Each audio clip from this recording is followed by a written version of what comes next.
Hi hello నమస్తే అందరికీ నా పేరు నరేష్. ఈ వీడియోలో ఆసరా చేయూత పెన్షన్లకు సంబంధించి లేటెస్ట్ వార్త వచ్చింది. వార్త పూర్తిగా చూద్దాం, పూర్తి వివరాలు తెలుసుకుందాం. వీడియో పూర్తిగా చూసే ప్రయత్నం చేయండి. మరి వార్తలోకి వెళ్దాం. రాష్ట్రంలో 1,28,000 మంది పెన్షన్లు రద్దు, 48,000 మంది అర్హులతో కొత్త జాబితా రెడీ. తెలంగాణ రాష్ట్ర వ్యాప్తంగా అనర్హుల ఏరివేత కోసం జరిగిన వెరిఫికేషన్లో 1,28,000 పెన్షన్లు రద్దయ్యాయి. తెలంగాణలో సంక్షేమ పెన్షన్ల పంపిణీపై సర్కార్ కీలక నిర్ణయం తీసుకుంది. అర్హులైన ప్రతి ఒక్కరికి న్యాయం చేయాలనే లక్ష్యంతో ఇటీవల చేపట్టిన సమగ్ర పెన్షన్ల వెరిఫికేషన్ ప్రక్రియ ముగిసింది. ఈ తనిఖీలో పెద్ద ఎత్తున అక్రమాలు, నిబంధనల ఉల్లంఘనలు వెలుగు చూడటంతో అధికారులు ఏకంగా 1,28,000 పెన్షన్లు రద్దు చేశారు. అయితే ఇదే సమయంలో నిజమైన లబ్ధిదారులకు మేలు చేకూరుస్తున్న 48,000 మందితో కూడిన సరికొత్త జాబితాను కూడా అధికారులు సిద్ధం చేశారు.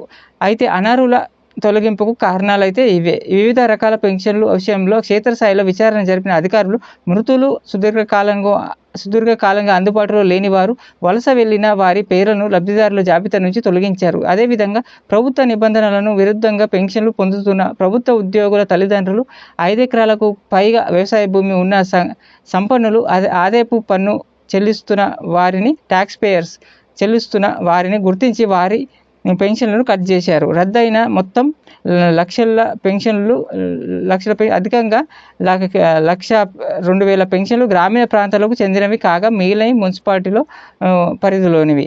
అయితే 1,00,000 పైన పెన్షన్లు గ్రామీణ ప్రాంతంలోనే ఉన్నాయి అన్నట్టు. ఎందుకంటే 5 ఎకరాలు 10 ఎకరాల భూమి ఉన్న వాళ్ళు కూడా పెన్షన్ తీసుకోరు కాబట్టి వాళ్ళందరూ కట్ చేసినట్టున్నారు. అయితే మున్సిపాలిటీలో కొంచెం తక్కువనే ఉంటాయి, చాలామంది పేదవాళ్ళు ఉంటారు కదా. అయితే కొత్తగా 48,000 మందికి లబ్ధి. అయితే అనర్హుల తొలగింపుతో ప్రభుత్వ ఖజానాపై భారం తగ్గడమే కాకుండా కొత్త వారికి అవకాశం లభించింది.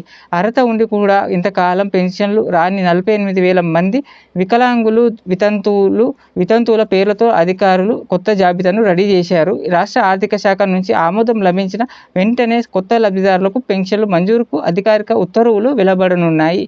అయితే ఇదొక గుడ్ న్యూస్ అనే చెప్పుకోవచ్చు. 48,000 మందికి, దీంట్లో 2 కేటగిరీలకే, మరి వితంతువులు, దివ్యాంగులు, వీళ్ళకి ఒక పరంగా గుడ్ న్యూస్ అనే చెప్పవచ్చు. ఇంకా ఇవి తొందరనే ఆర్థిక శాఖ నుంచి మరి ఆర్డర్ రాగానే త్వరలో, అంటే కరెక్ట్ డేట్ చెప్పలేదు, మరి ఇచ్చే అవకాశం అయితే ఉంది. ఇంకా మిగతా 1,50,000 పెన్షన్లు ఎప్పుడు అన్నది ఇక తర్వాత వాళ్ళు చెప్పాల్సిందే. మరి ప్రస్తుతానికైతే పెన్షన్లు పొందుతున్న వారి ఇది నడుస్తుంది కదా, ఫేషియల్ అథెంటికేషన్, ముఖ గుర్తింపు ద్వారా పెన్షన్లు ఏరివేస్తారు. అది చాలామంది ఇంకా మిగిలిపోయి ఉన్నారంట. 15వ తారీఖు వరకు లాస్ట్ డేట్ ఉండేది. ఇప్పుడు మరో వారం పొడిగించున్నారు. ఎవరైనా మిస్ అయి ఉంటే, గ్రామీణ ప్రాంతాలు చాలా ఉన్నాయంటే, మన గ్రామీణ ప్రాంతాల వాళ్ళైతే కార్యదర్శికి లేకుంటే ఎంపీడీ ఆఫీస్కి వెళ్తే వాళ్ళు ఆధార్ కార్డు ద్వారా మీకు వెరిఫై చేసి ధృవీకరిస్తారు. అదే పట్టణ ప్రాంతంలో మున్సిపల్ ఆఫీస్కి వెళ్తే మీరు ఆధార్ కార్డు ద్వారా వెళ్తే అక్కడ కూడా సేమ్ నిర్ధారణ చేస్తారు అన్నట్టు. ఇదైతే కంప్లీట్ చేసుకోండి, లేకుంటే పెన్షన్లు ఆగిపోతే మళ్ళీ ఆఫీస్లో చుట్టూ తిరగాల్సి వస్తుంది. వచ్చే పెన్షన్, ఒక నెల పెన్షన్ అన్న ఆగిపోతుంది కదా. ఇది అప్డేట్ అనమాట పెన్షన్కి సంబంధించి. మరి కొత్త పెన్షన్లకు సంబంధించి ఇదే వార్త. 1,28,000 పెన్షన్లు కట్ చేసిరంటే గ్రామీణ ప్రాంతాల్లో. మంచి పనే చేసారు ఒక కాడికి. కానీ దీంట్లో మరి నిజమైన అర్హులు ఏమైనా కట్ అయితే, ఒకవేళ పొరపాటున కట్ కూడా అయితే, ఒక్కొక్కసారి అర్హులు కూడా కట్ చేసినప్పుడు వాళ్ళు టెన్షన్ పడాల్సిన అవసరం లేదు. మన మండల ఆఫీస్కి కానీ ఎంపీడీ ఆఫీస్కి వెళ్తే వాళ్ళు మరి సరి చేసుకోవచ్చు, టెన్షన్ పడాల్సిన అవసరం లేదు. అట్లనే ఇంకా అడిగే క్వశ్చన్స్ ఏమంటే పెన్షన్ పెంపు అనేది లేదుగా, మర్చిపోవాల్సిందే మనం. అది ఎలక్షన్స్, ఈ గవర్నమెంట్ ఆఖరినో లేకపోతే లాస్ట్ ఇయర్లో ఒక 500 పెంచే ఛాన్సెస్ ఉన్నాయేమో, అది కూడా డౌటే. ఇప్పుడైతే అప్డేట్ అయితే ఇది. మరి మరో అప్డేట్తో మళ్ళీ కలుస్తాను. లైక్ చేయండి, షేర్ చేయండి, సబ్స్క్రైబ్ చేసుకోండి, ప్లీజ్ సపోర్ట్ చేయండి. మరో వీడియోతో మళ్ళీ కలుస్తాను. Thank you.